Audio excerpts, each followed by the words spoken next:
Abraham Mendieta en la línea telefónica y voy a Qué comenzar gusto mi conversación escucharte, con él Ricardo. justamente a partir de esto.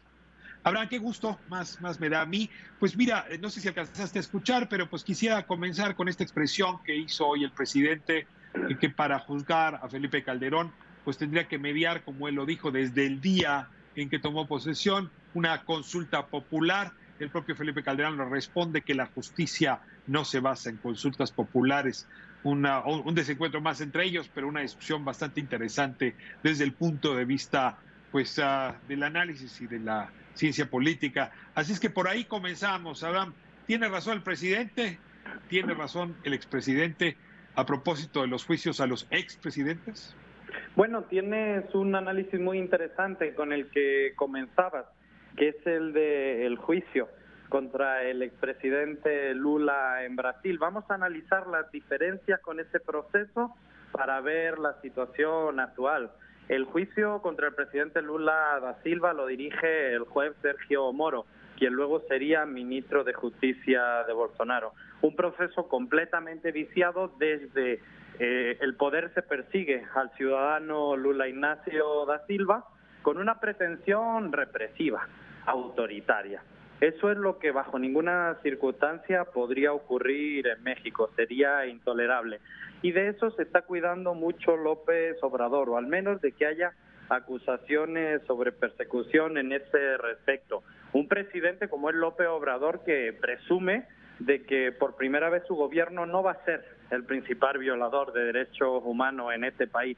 Así que creo que en ese sentido su postura es coherente. Todos sabemos que cuando se inicia un juicio contra un expresidente, no es un proceso jurídico, es un proceso político. No hay de otra. Iniciar un juicio contra un expresidente es dar una batalla política, estén o no los argumentos de la justicia de un lado.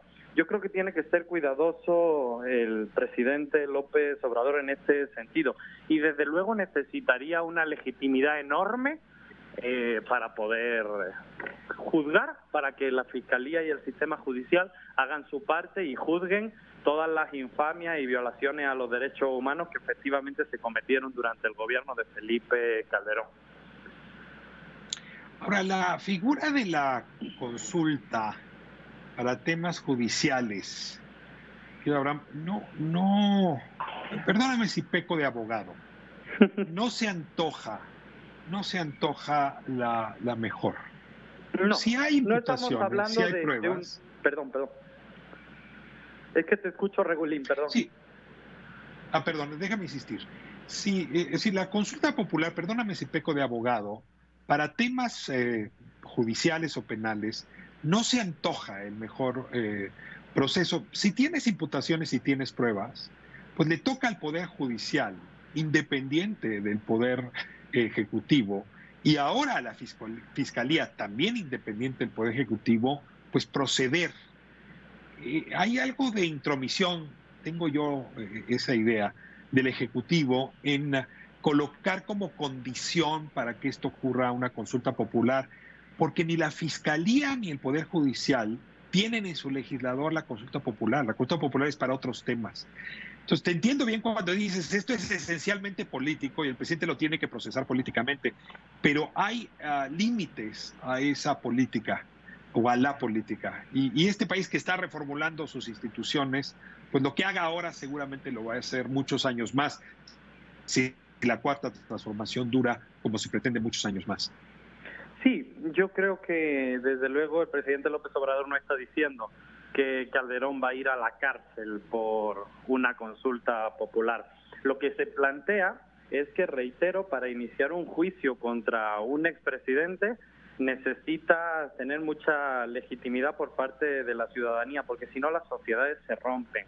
Brasil es el mejor ejemplo de cómo el juicio, un juicio viciado, un juicio tramposo, un juicio mafioso contra un expresidente rompe por completo la paz social en un país. No se puede permitir al presidente López Obrador que la ciudadanía considere que hay persecución política contra Felipe Calderón. Hay elementos que probablemente tengan que estar siendo investigados en este momento por la Fiscalía General de la República.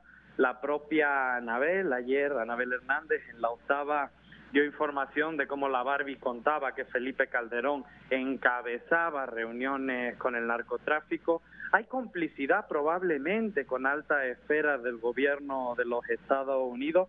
Recordemos que la reina en este momento está procesado en Estados Unidos por pasar información de la DEA a los cárteles del narcotráfico.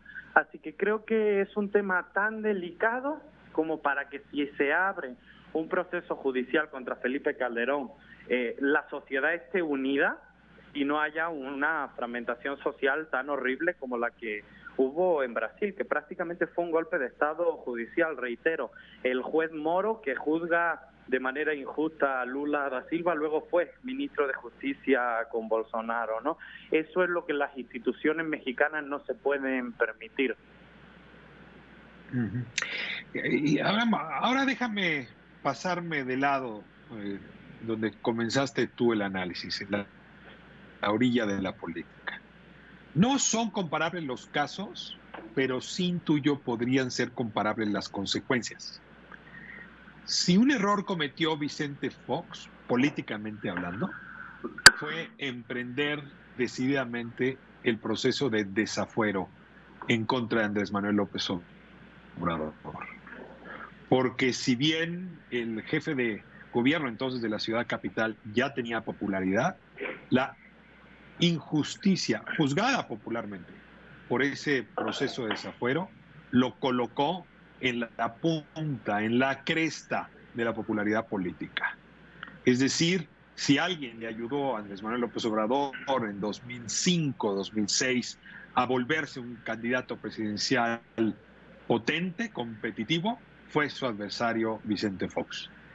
Ahora que Andrés Manuel López Obrador está en el otro extremo, sabrá muy bien que si se emprende una campaña política contra Felipe Calderón, un individuo que hoy no goza de amplísima popularidad, le queda algún núcleo duro de apoyo, pero no goza de una amplísima popularidad, podría recuperarla. Porque en el momento en que el pueblo mexicano, que la verdad sí corremos a apoyar al que asumimos vulnerable, pudiese apoyar a Calderón, hombre, lo estamos proyectando hacia el futuro, o el presidente López Obrador lo estaría proyectando hacia el futuro.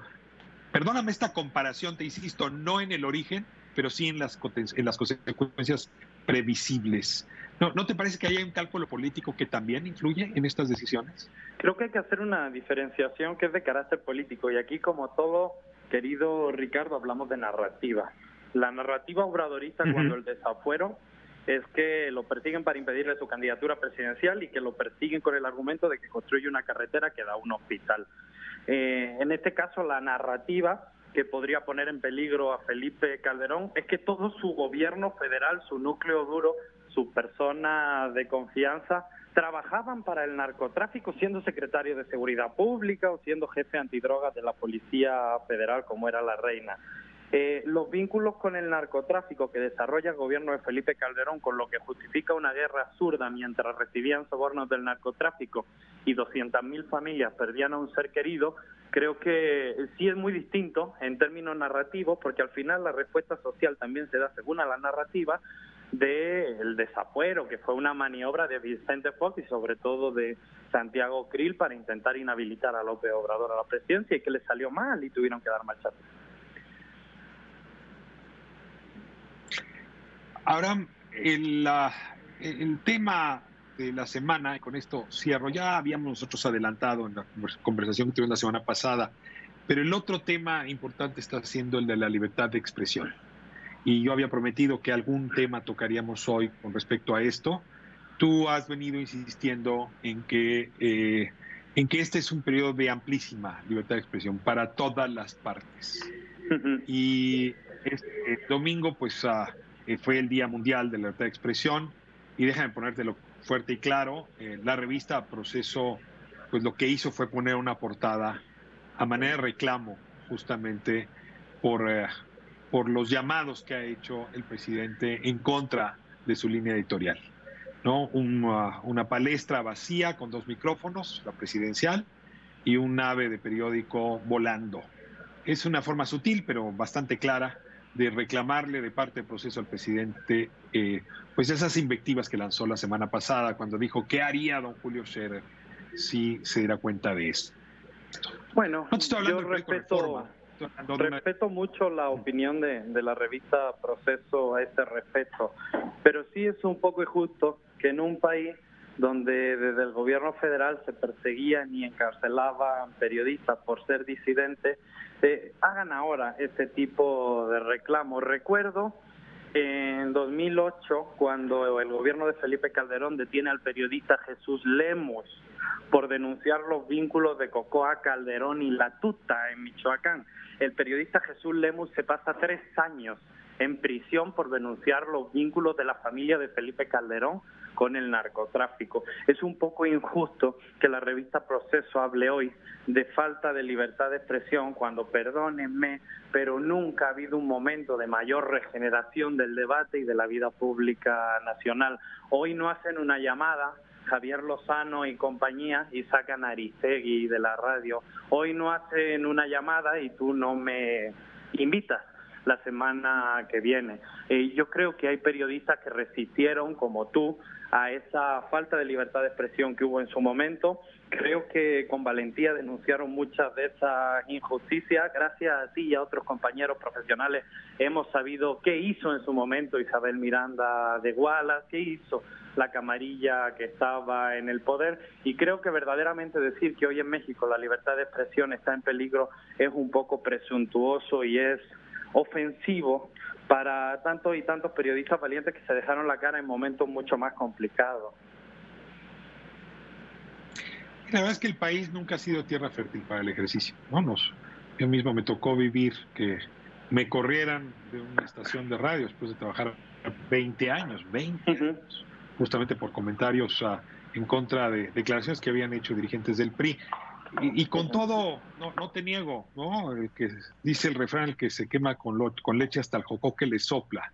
Y cualquier limitante que veas, aunque no sean comparables, sí te traen recuerdos del pasado. A lo mejor hay que ponderar cuánta es la limitante de antes y cuánta es la limitante de hoy, pero en efecto un llamado como el de don Julio Scherer de la semana pasada no deja buen sabor de boca.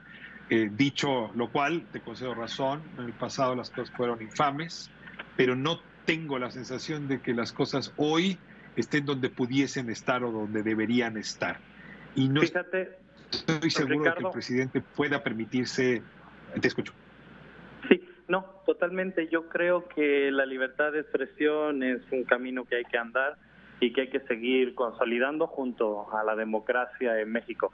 Pero en ese sentido, creo que también es deshonesto pedirle al presidente que no se pronuncie sobre los medios de comunicación. Los medios de comunicación tienen plena libertad en este país de publicar lo que consideren. Y en ocasiones lo han utilizado para publicar mentiras e infamias, ¿no? Y algunos medios de comunicación en particular se han destacado porque la mayoría de sus líneas editoriales parecen patrocinadas por una fábrica de fake news y aún así las pueden publicar y aún así el presidente sale diciendo que no se persiga ningún medio de comunicación, aunque pudieran tener responsabilidades penales por su barbaridades, ¿no? En ese sentido creo de verdad que los medios tienen plena libertad de publicar lo que consideren, pero que por lo menos le permitan al presidente López Obrador que responda, ¿no? Si es el primer ciudadano político de la nación, tendrá derecho a responder las acusaciones falsas o malintencionadas que en ocasiones hace la prensa, porque los medios de comunicación tienen sus propietarios. Los medios de comunicación tienen su línea y su agenda. Y no me cabe duda que hay periodistas profesionales, valientes, que hacen su trabajo de una manera chingona. Pero en general, la mayoría de los medios de comunicación tienen temas, agendas, patrocinadores y líneas. Y en ese sentido yo creo que es justo que el presidente también las tenga y tenga derecho a responderle a los medios de comunicación. Y que la comunicación sea un poco más bidireccional, sea un poco más recíproca, sea un poco más honesta. ¿Tú ves en Proceso un grupo de interés político, empresarial detrás? ¿O ves todos los medios de comunicación? Bueno, Abraham, pues esta es una conversación que sigue andando. Hoy no la debíamos porque fue el Día de la Libertad de Expresión, no quería cerrarla. Te agradezco mucho, como siempre, estas reflexiones tuyas, esta agudeza tuya. Y bueno, Abraham, como comentaba yo al principio del programa, a partir de la semana que entra nos vamos a las 8 de la noche. Ojalá tu agenda, tu entusiasmo y tu tiempo nos permita seguir contando contigo en estos espacios, porque mira que hace bien esta conversación y esta generosidad de la charla contigo. Te mando un abrazo muy fuerte. Enorme, querido Ricardo. Un abrazo muy fuerte y suerte con este confinamiento. Vamos a